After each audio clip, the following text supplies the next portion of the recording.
নমস্কাৰ learning classes চেনেলটোলৈ আকৌ এবাৰ সকলোকে স্বাগতম জনাইছোঁ। আজি আমি আলোচনা কৰিম অধ্যায় 5 ভূগোল অধ্যয়নৰ আহিলা মানে মানচিত্ৰৰ কি বস্তু লাগে, এনেকুৱা ধৰণৰ আহিলা পাতি লগা হয় সেইবোৰৰ বিষয়ে ইয়াতে আলোচনা কৰিম। ঠিক যেনেকৈ এজন কাঠমিস্ত্ৰীৰ মানে যিবিলাক যোগাৰ লাগে, কৰত, হাতুৰি, তালি এইবিলাক যিবিলাক লাগে, ঠিক তেনেকুৱা ধৰণৰ ইয়াতো কিছুমান বস্তু লাগে মানচিত্ৰ আঁকিবলৈ হলে। কি লাগে আলোচনাৰ পাঠটো। ভূগোল অধ্যয়নৰ আহিলাসমূহ। ভূগোল বিষয়টো অধ্যয়ন কৰিবলৈ কিছুমান আহিলাৰ প্ৰয়োজন হয়। এই আহিলাৰ সহায়ত ভূগোল বিষয়টো সহজতে আৰু প্ৰণালীবদ্ধভাৱে অধ্যয়ন কৰিব পাৰি। বৰ্তমান সময়ত অধ্যয়নৰ বাবে বিভিন্ন প্ৰকাৰৰ আহিলা ব্যৱহাৰ কৰা হয়। এইবোৰৰ ভিতৰত গোলক, মানচিত্ৰ, ভূচিত্ৰাৱলী, আৰ্হিচিত্ৰ, কম্পাছ, নক্সা, লেখ, মডেল আদি ভূগোল অধ্যয়নত বেছিকৈ ব্যৱহাৰ কৰা হয়। এইবোৰতো লাগে। তো আমি ইয়াতে কি কৰিম, এই পাঠত আমি ঘাইকৈ মানচিত্ৰ, আৰ্হিচিত্ৰ, কম্পাছ আৰু নক্সাৰ বিষয়ে আলোচনা কৰিম। আৰ্হিচিত্ৰ কাক কয়? যিটো স্কেটছ বুলি কয় নহয়, যিটো আমি যে পুলিচে চোৰ ধৰাৰ কাৰণে বা 2 নম্বৰী কৰা মানুহজনক ধৰিবৰ কাৰণে যিজনে দেখা পাইছে তেওঁ কৈ থকা অৱস্থাত যিটো ছবি আঁকা যায় সেইটোক আৰ্হিচিত্ৰ বুলি কোৱা হয়। এতিয়া মানচিত্ৰ। আগৰ পাঠত তোমালোকে ভূগোল অধ্যয়নত গোলকৰ ব্যৱহাৰৰ কথা শিকিছা। গোলকৰ কথা আমি শিকিছোঁ, হয়নে? গোলক স্কুলবোৰত থাকেই। এই গোলকৰ ব্যৱহাৰৰ ক্ষেত্ৰত কিছুমান সীমাবদ্ধতা আছে। সীমাবদ্ধতা মানে লিমিট আছে আৰু আনলিমিটেড ইউজ কৰিব নোৱাৰে। গোটেই পৃথিৱীখনৰ বিষয়ে একেলগে অধ্যয়ন কৰাৰ ক্ষেত্ৰতহে গোলকটো উপযুক্তভাৱে ব্যৱহাৰ কৰিব পাৰি। পৃথিৱীত যিমানকেইটা মহাদেশ আছে, হয়নে, যিমানকেইটা মহাসাগৰ আছে, গোটেইকেইটাৰ বিষয়ে যেতিয়া আলোচনা কৰিব খোজো তেতিয়া সেই গোলকটোৰ ব্যৱহাৰ কৰা হয়। আমি যেতিয়া পৃথিৱীৰ কোনো এটি অংশৰ বিষয়ে অৰ্থাৎ কোনো দেশ, ৰাজ্য, জিলা, চহৰ বা গাঁও আদিৰ বিষয়ে বিতংকৈ আলোচনা কৰিবলৈ লওঁ, বা বিতংকৈ মানে একদম বিশেষভাৱে আলোচনা কৰিবলৈ লওঁ, তেতিয়া আমি গোলকৰ সলনি মানচিত্ৰৰ সহায় ল'বলগীয়া হয়। মানচিত্ৰ লগত থাকিলে ভাল আৰু ভূগোল আলোচনা কৰিলে বা ভূগোলৰ বিষয়ে পঢ়িলে। কাগজ বা তেনে কোনো সমতল পৃষ্ঠত দিশ আৰু দূৰত্বৰ অনুপাত ঠিক ৰাখি পৃথিৱীখন বা ইয়াৰ কোনো এটা অংশ সৰু আকাৰলৈ পৰিৱৰ্তন কৰি অংকন কৰা চিত্ৰই হ'ল মানচিত্ৰ। মানচিত্ৰ এতিয়া কাক বোলে? আমি যদি প্ৰশ্ন কৰা হয় তাৰে উত্তৰ আমি কি দিম? মানচিত্ৰ কাক বোলে? ইয়াৰে উত্তৰ কি হ'ব? মানচিত্ৰৰ উত্তৰ হ'ব যে কাগজ বা তেনে কোনো সমতল পৃষ্ঠত দিশ আৰু দূৰত্বৰ অনুপাত ঠিক ৰাখি পৃথিৱীখন ইয়াৰ কোনো এটা অংশ সৰু আকাৰলৈ পৰিৱৰ্তন কৰি লোৱা অংকন কৰা চিত্ৰই হ'ল মানচিত্ৰ। ইয়াৰ পৰা 3।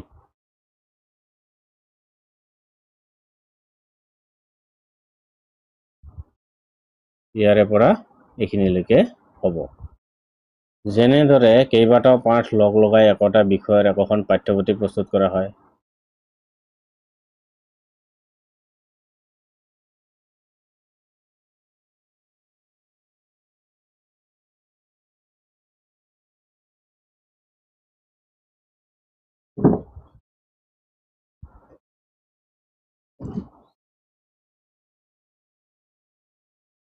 চাওঁ।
ঠিক যেনেদৰে আমি কেইবাটাও ধৰা চেপ্টাৰ পাঠ লগ লগাই দিওঁ, চেপ্টাৰ কেইটামান লগ লগাই এখন কিতাপ হয় ন, এখন কিতাপত 12টা 18টা 15টা এনেকৈ পাঠ থাকে। তো সেইবোৰ এখন কিতাপ হয়নে নহয়, সেইটোৱে কৈছে। তেনেদৰে কেইটামান নিৰ্দিষ্ট উদ্দেশ্যৰে প্ৰস্তুত কৰা মানচিত্ৰ কিছুমান লগ লগাই এখন ভূ-চিত্ৰাৱলী প্ৰস্তুত কৰা হয়। নিৰ্দিষ্ট উদ্দেশ্যৰে প্ৰস্তুত কৰা মানচিত্ৰ কেইখনমান মানচিত্ৰ একলগত যদি কৰা হয় তেতিয়া তাক ভূ-চিত্ৰাৱলী কোৱা হয়। চিত্ৰাৱলী গোটেই ভূপৃষ্ঠ বা তাৰ একোটা অংশৰ বিভিন্ন তথ্য পোৱা যায়, সেইবাবে ইয়াক ভূগোল অধ্যয়নৰ এটা গুৰুত্বপূৰ্ণ আহিলা বুলি ধৰা হয়। এইখিনিলৈকেতো হৈছে, সকলোৱে বুজি পাইছো। এইখিনি ইমান বিশেষ ভাঙি ক'ব লগা নাই, য'ত য'ত আছে মই ভাঙি দি আছো। মানচিত্ৰত কোনো এক ধৰণৰ তথ্য বা বহু ধৰণৰ অৱস্থান তথা তথ্যৰ বিতৰণ একেলগে দেখুৱাব পাৰি। মানচিত্ৰ বিভিন্ন প্ৰকাৰৰ আছে, যেনে প্ৰাকৃতিক মানচিত্ৰ, ৰাজনৈতিক মানচিত্ৰ, বতৰ মানচিত্ৰ, জনসংখ্যা মানচিত্ৰ, যাতায়াত আৰু পৰিবহণ মানচিত্ৰ, কৃষি মানচিত্ৰ, উদ্যোগ মানচিত্ৰ ইত্যাদি। মানচিত্ৰ বিভিন্ন ধৰণৰ আছে, এইকেইটা হয়। প্ৰাকৃতিক মানচিত্ৰত নদী, পৰ্বত, উদ্ভিদ আদি ভৌগোলিক তথ্যবোৰ দেখুওৱা হয়। এইবোৰ প্ৰকৃতি প্ৰদত্ত হয় কাৰণে ইয়াতে প্ৰাকৃতিক মানচিত্ৰ বুলি কোৱা হয়। নদ নদী পাহাৰ পৰ্বত এইবিলাক দেখুওৱা হ'ব। তাৰপিছত আমাক আৰু কি কোৱা আছে, ৰাজনৈতিক মানচিত্ৰত কি দেখুওৱা হ'ব, দেশ, মহাদেশ, ৰাজ্য, জিলা আদিৰ অৱস্থান, চাৰিসীমা, যেনেকুৱা বৰ্ডাৰ, ৰাজধানী, নগৰ, চহৰ সেইবোৰ দেখুওৱা হ'ব। সেইবোৰক কি বুলি কোৱা হ'ব, ৰাজনৈতিক মানচিত্ৰ বুলি কোৱা হ'ব।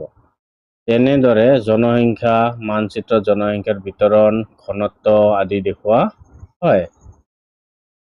অংকন পদ্ধতি, বিষয়বস্তু, উদ্দেশ্য আদিৰ ওপৰত নিৰ্ভৰ কৰি মানচিত্ৰক সাধাৰণ মানচিত্ৰ আৰু বিষয়ভিত্তিক মানচিত্ৰ হিচাপে ভগাব পাৰি।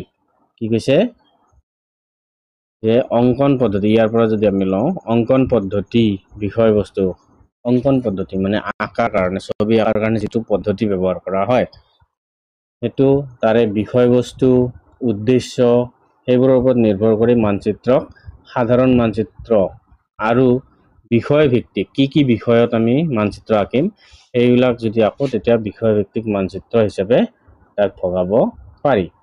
ইতিমধ্যে উল্লেখ কৰা প্ৰাকৃতিক আৰু ৰাজনৈতিক মানচিত্ৰবোৰক সাধাৰণ মানচিত্ৰ আৰু জনসংখ্যা বিতৰণ, যাতায়াত ব্যৱস্থা, জলবায়ু, বৃষ্টিপাত, অৰণ্য আদি বিশেষ বিষয় দেখুৱাবলৈ অঁকা মানচিত্ৰবোৰক বিষয়ভিত্তিক মানচিত্ৰ বোলে। ইয়াৰ উপৰি মাপনি বা স্কেলৰ ওপৰত ভিত্তি কৰি মানচিত্ৰক দুই ভাগত ভগাব পাৰি, সৰু মাপনিৰ মানচিত্ৰ আৰু ডাঙৰ মাপনিৰ মানচিত্ৰ। Small scale map, large scale map. Map মানে মানচিত্ৰ হয়।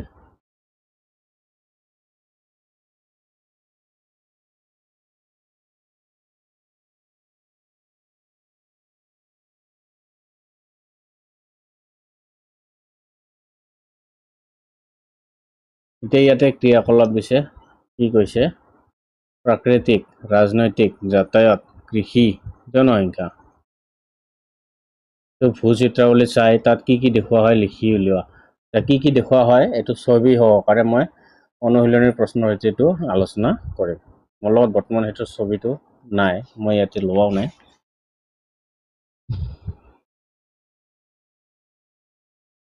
এতিয়া চোৱা, ইয়াতে কি কোৱা আছে যে মানচিত্ৰ এখন প্ৰস্তুত কৰা আৰু অধ্যয়ন কৰাৰ সময়ত কেইটামান উপাদানৰ প্ৰয়োজন হয়। কেইটামান বস্তুৰ প্ৰয়োজন হয়। সেই উপাদান কেইটা, সেই বস্তুকেইটা কি দূৰত্ব লাগিব, দূৰত্ব মানে ইয়াৰ পৰা ধৰা ইয়ালৈকে কিমান দূৰত্ব, ধৰা এইটো 5 মিটাৰ। ঠিক তেনেকুৱা দিশ, পূব, পশ্চিম, উত্তৰ, দক্ষিণ কোনফালে, এইটো এনেকুৱাকে থাকিব বা এনেকুৱাকে থাকিব, ঠিক আছে, এনেকুৱাকে থাকে, এইবোৰ দিশ। আৰু সাংকেতিক চিহ্ন আমি আলোচনা কৰিম। সাংকেতিক চিহ্ন তলত আছে ছবি, সেই ছবিবোৰত দেখুৱাই দিম। সাংকেতিক চিহ্ন লাগে কাৰণ তুমি পৃথিৱীৰ যিকোনো ঠাইতে নোযোৱা কিয় সাংকেতিক চিহ্ন চেম থাকে, ভাষাটো বেলেগ থাকে। ঠিক আছে, দূৰত্ব দুখন ঠাইৰ মাজৰ প্ৰকৃত দূৰত্ব মানচিত্ৰত সেই একে পৰিমাণৰ জোখতে দেখুৱাবলৈ হ'লে প্ৰকৃত ঠাইখনৰ সমানেই মানচিত্ৰখন হ'ব লাগিব। কিন্তু মানচিত্ৰ সিমান ডাঙৰ কৰা সম্ভৱ নহয়। এতিয়া ধৰা আমাৰ অসমখন আৰু পশ্চিমবংগ যদি আমি একলগত দেখুৱাব লাগে, কাগজতো সিমান ডাঙৰ আমি আঁকিব নোৱাৰো ন, গোটেই অসমখন আমি আঁকিব পাৰিম জানো? ইমান ডাঙৰ আমাৰ কাগজেই নাই। তো গোটেইখিনি আমি আঁকিবৰ কাৰণে সৰু এখন ঠাইত আঁকো কাগজত, হয়নে?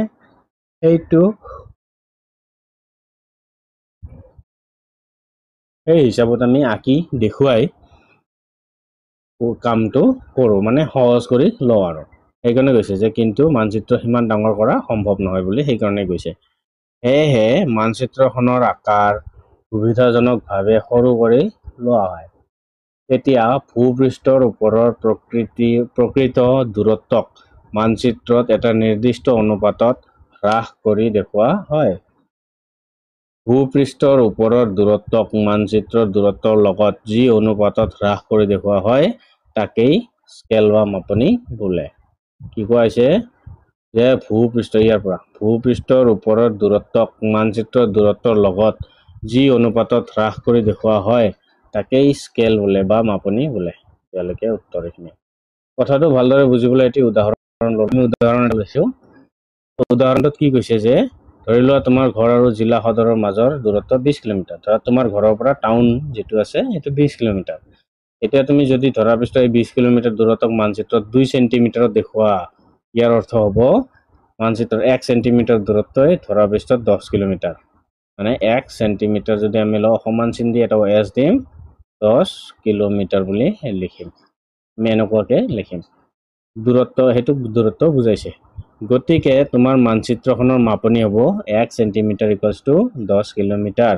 তোমালোকে যদি এখন মানচিত্ৰৰ মাপনি জানা, মাপনি মানে সেই জোখটো জানা, তেতিয়া সেই মানচিত্ৰত থকা ঠাই দুখনৰ মাজৰ দূৰত্ব উলিয়াব পাৰিবা। এইটো একদম সহজতে হৈ যাব।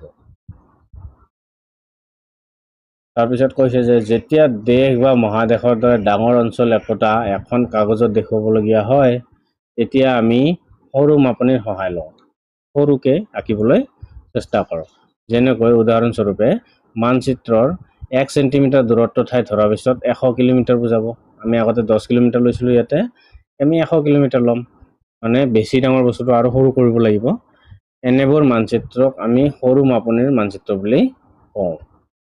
তেনেদৰে যেতিয়া আমাৰ গাঁওখন বা চহৰখন কাগজত দেখুৱাব লাগে, তেতিয়া ডাঙৰ মাপনি ব্যৱহাৰ কৰিব লাগিব। উদাহৰণস্বৰূপে মানচিত্ৰত 1 চেণ্টিমিটাৰে ধৰা পৃষ্ঠৰ 100 মিটাৰ বুজাইছে। 100 মিটাৰ নহয়, কিলোমিটাৰ বুজাইছে। ইয়াতে ভুল আছে, 100 কিলোমিটাৰ। টাইপিঙত ভুল কৰিছে আৰু।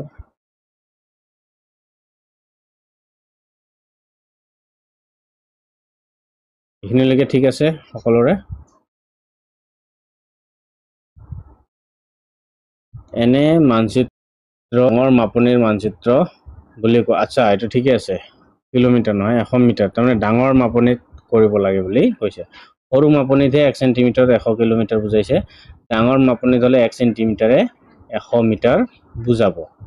সৰু মাপনিৰ মানে স্মল স্কেল মানচিত্ৰতকৈ ডাঙৰ মাপনিৰ লাৰ্জ স্কেল মানচিত্ৰই আমাক অধিক তথ্য জনাব পাৰে। কোনে? ডাঙৰ স্কেলৰ, ডাঙৰ মাপনিৰ যিটো মানচিত্ৰ।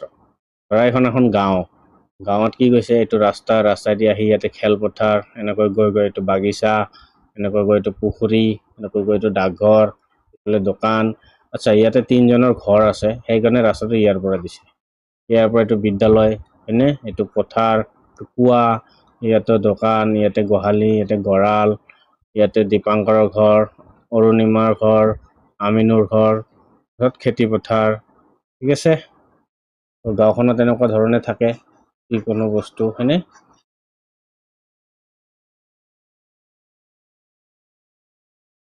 ইয়াতে কি কৈছে, 1 চেণ্টিমিটাৰ ইকুৱেলছ টু এইটো 100 মিটাৰ। সমান চিন দি ওপৰত এটা এনেকৈ আঁচ দিয়া থাকে।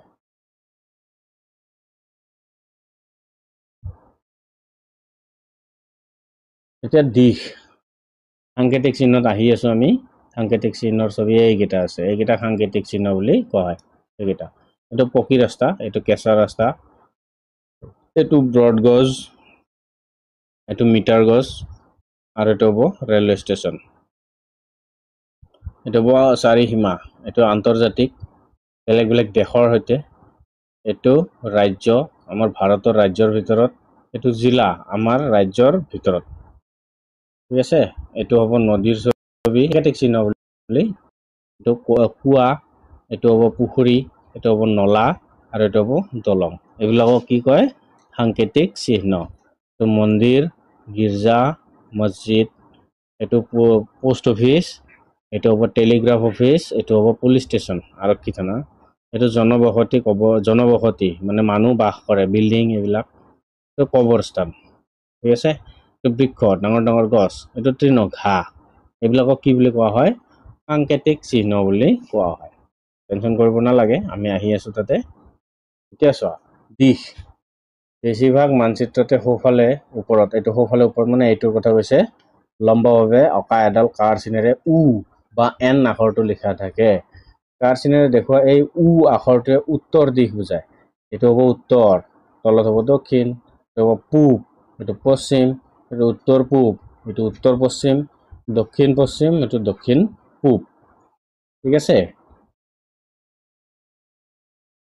তোমালোকে যেতিয়া মানচিত্ৰ এখনৰ উত্তৰ দিশটো জানিব পাৰিবা তেতিয়া দক্ষিণ পূব পশ্চিম এইকেইটা দিশ সহজে চিনি উলিয়াব পাৰিবা তেতিয়া সহজে চিনিব পাৰি তোমালোকে জানা যে প্ৰধান দিশ হ'ল চাৰিটা কি উত্তৰ দক্ষিণ পূব আৰু পশ্চিম এইকেইটা হ'ল প্ৰধান দিশ ইয়াৰ মাজৰ দিশবোৰ হ'ল উত্তৰ পূব মই কৈ দিলোঁ দক্ষিণ পূব দক্ষিণ পশ্চিম আৰু উত্তৰ পশ্চিম এই জায়গাত থকাবোৰ এই কোণাত থকাবোৰ এইবিলাক কোৱা হয় এই দিশবোৰৰ সহায়ত আমি ধৰাৰ পিছত কোনো এখন ঠাইৰ অৱস্থান শুদ্ধকৈ জানিব পাৰোঁ দিশ নিৰ্ণয় বা যন্ত্ৰ বা কম্পাছৰ সহায়ত আমি কোনো এখন ঠাইৰ দিশ শুদ্ধকৈ জানিব পাৰোঁ জানি থোৱা যে কম্পাছৰ চুম্বকীয় কাঁটা সদায় উত্তৰ দক্ষিণ মুৱা হৈ থাকে এইটো কম্পাছ এইটো উত্তৰ চাইড এইটো দক্ষিণ চাইড এই মুৱা হৈয়ে কাঁটাটো থাকিব তুমি এইটো ঘূৰাই দিয়া কম্পাছটো কাঁটাটো এনেকুৱাকৈ থাকিব আজিকালি এণ্ড্ৰইড মোবাইলবিলাকতো আহিছে কম্পাছ বুলি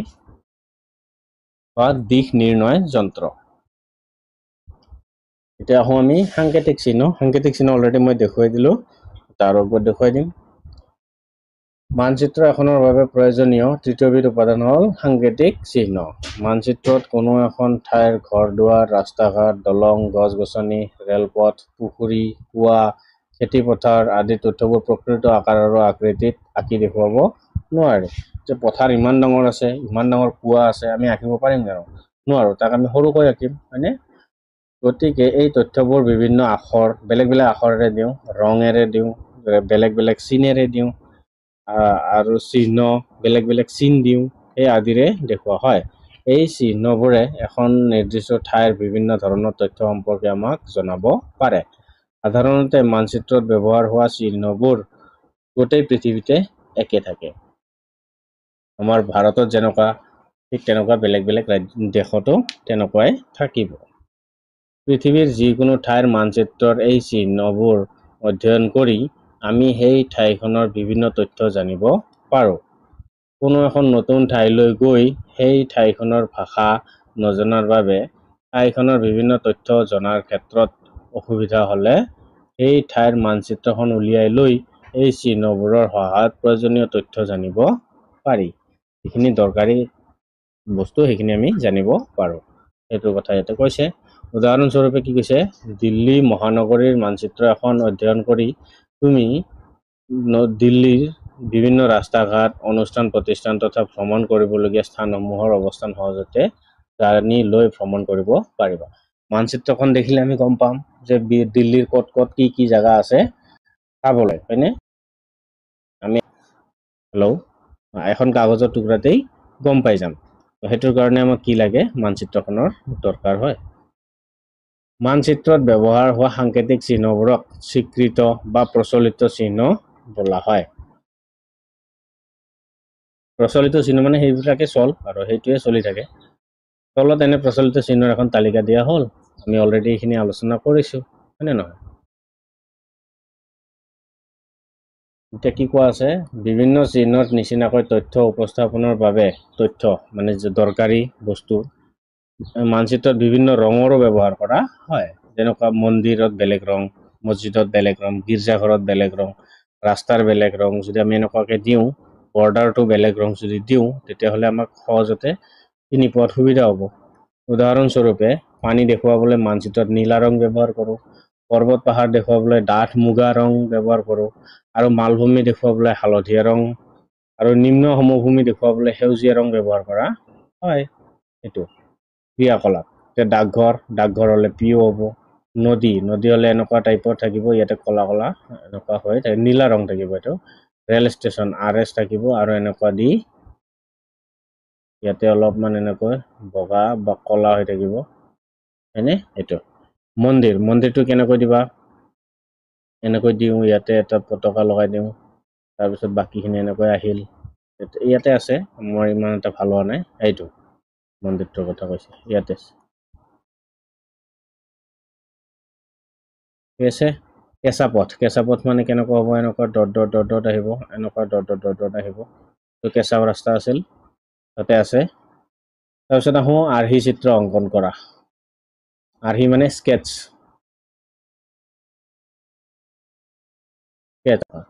মানে তুমি কৈ থাকিবা, সেই অনুমানেৰে যিটো ছবি আঁকা হ'ব সেইটোক স্কেটছ বুলি কোৱা হয়, বা আৰ্হি চিত্ৰ। মাপনিৰ সহায় নোলোৱাকৈ কেৱল পৰ্যবেক্ষণ কৰি বা মনৰ ধাৰণা বা স্মৃতিৰ ওপৰত ভিত্তি কৰি অংকন কৰা চিত্ৰ হ'ল আৰ্হি চিত্ৰ বা স্কেটছ। তাৰপিছত কেতিয়াবা কোনো এখন ঠাইৰ অৱস্থান দেখুৱাবলৈ এটি অঞ্চলৰ আনুমানিক চিত্ৰ আঁকিবলগীয়া হয়। ধৰা হ'ল তুমি তোমাৰ বন্ধু এজনৰ ঘৰলৈ যাবা, কিন্তু তালৈ যোৱা বাটটো চিনি নোপোৱা। তোমাৰ বন্ধুজনে তেওঁৰ ঘৰলৈ যোৱা বাটটো দেখুৱাবলৈ সেই ঠাইখনৰ এটি আনুমানিক চিত্ৰ আঁকি তোমাক বুজাই দিলে। এতিয়া ধৰা মোৰ ঘৰ, এইটো ৰাস্তা এনেকৈ আহিছে, এইটো ৰাস্তা ঠিক আছে, এইফালে গৈছে, আৰু ৰাস্তা এনেকৈ গৈছে। মোৰ ঘৰ ইয়াতে আহি ধৰা ইয়াতে মোৰ ঘৰ। এতিয়া তোমাৰ ঘৰ ধৰা ইয়াতে আছে, এতিয়া মই কি কৰিম, এই ৰাস্তা দিম, ধৰা এইটো ৰাস্তা এনেকৈ বেঁকা থাকিবও পাৰে, এনেকৈ বেঁকা থাকিবও পাৰে। এতিয়া মই তোমাক কি ক'ম, এই ৰাস্তাটো মই এনেকৈ দেখুৱাই দিম যে এইটো ৰাস্তা এনেকৈ আহিব, তুমি ইয়াৰ পৰা এনেকৈ আহিব লাগে। আহিবা, তুমি চাৰিআলিটো পাবা, ধৰা তুমি ইয়াৰ পৰা আহি ধৰা ইয়াতে এটা ঘৰ আছে, আৰু এটা ঘৰ 2 নম্বৰ ঘৰটো মোৰ ঘৰ। মই সেনেকৈ যেনিবা ক'লোঁ, তো তুমি মতে আহিবা ন, এইটো টাৰ্ণিং আছে, তাৰপিছত আৰু এটা এনেকৈ টাৰ্ণিং, তুমি গম পাবা তেতিয়া এইটো এনেকৈ টাৰ্ণিং আছে, তেতিয়াহ'লে তুমি এইটোত আহি গ'লে হ'ল। এইটোক আনুমানিক বুলি কোৱা হয়। এইটো জোখ নোলোৱাকৈ আমি বনাওঁ, ইয়াৰে কোনো জোখ মাখ নাথাকে, ঠিক আছে। এই যিটো জোখ মাখ নোহোৱাকৈ যিটো বনোৱা হয়, এইটোকে কি বুলি কোৱা হয়, আৰ্হি চিত্ৰ বুলি কোৱা হয়। এইখিনিলৈকে হৈ গ'ল। অৰ্থাৎ কোনো এখন ঠাইৰ প্ৰাকৃতিক আৰু মানুহে সৃষ্টি কৰা উপাদানসমূহৰ থুলমূল অৱস্থান দেখুৱাই প্ৰস্তুত কৰা চিত্ৰই আৰ্হি চিত্ৰ। এইখিনিলৈকে ক'লোঁ। এতিয়া আহোঁ নক্সা। ডাঙৰ মাপনিৰ সহায় লৈ অংকন কৰা সৰু ঠাই এখনৰ চিত্ৰই হ'ল নক্সা বা প্লেন। ডাঙৰ মাপনিৰ সহায় লৈ অংকন কৰা সৰু ঠাই এখনৰ চিত্ৰ, এইটো নক্সা। এইটো নক্সাটো মই ইয়াতে যদি দেখুৱাওঁ, এইটো চোৱা,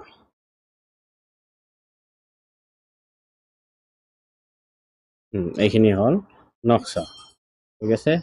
এইটো ৰেল লাইন দেখুৱাইছে, হয়নে, ৰাস্তা এনেকুৱা দেখুৱাইছে, এইটো ৰাস্তা ক'ত কি আছে, এইটো মন্দিৰ, এইটো আৰু বেলেগ কিবা গছ, নে এইটো মন্দিৰ, এইটো বিদ্যালয়, পুলিচ ষ্টেচন, সাংকেতিক চিহ্ন, এইটো হেৰি চাৰ্চ, এইটো ব্ৰডগজ, আচ্ছা, এইটো ৰেল লাইন নহয়, এইটো ব্ৰডগজ আছিলে।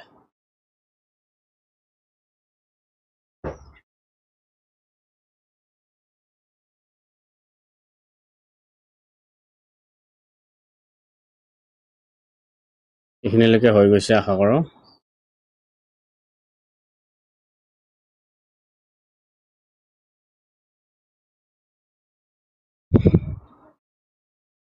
তাৰপিছত ডাঙৰ মাপনিৰ মানচিত্ৰৰ পৰা আমি বহুতো তথ্য জানিব পাৰোঁ, বেলেগ বহুতো ইনফৰ্মেশ্যন পাব পাৰোঁ বুলি কৈছে।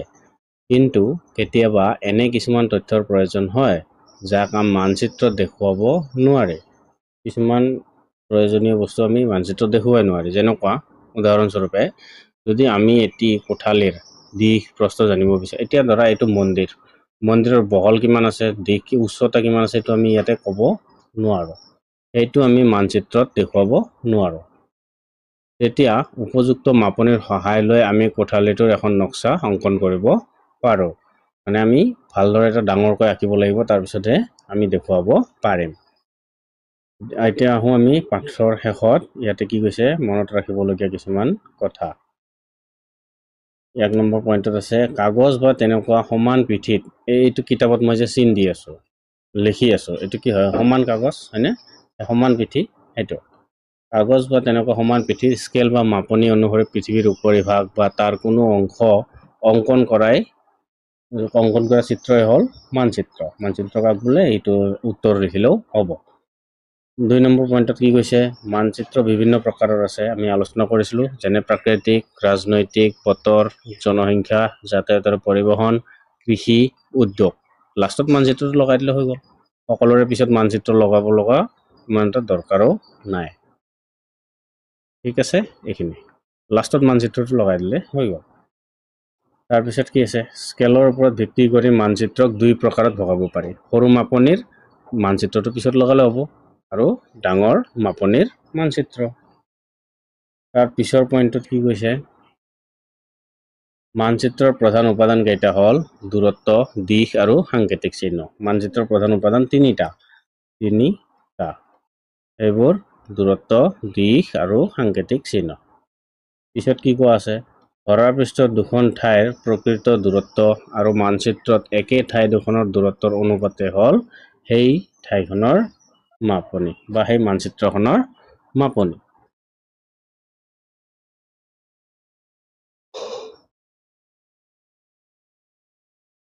মানচিত্ৰত এইটো চোৱা, নেক্সট পইণ্টত কি কৈছে? মানচিত্ৰত বিভিন্ন ভৌগোলিক তথ্য বুজাবলৈ ব্যৱহাৰ কৰা বিশেষ চিনবোৰক সাংকেতিক চিহ্ন বোলা হয়। আমি আলোচনা কৰিলো গোটেইখিনি। তো আজিৰ পাঠত ইমানতে সামৰণি মাৰিছো। আকৌ আহিম নতুন এটা ভিডিঅ'ৰ সৈতে। ধন্যবাদ।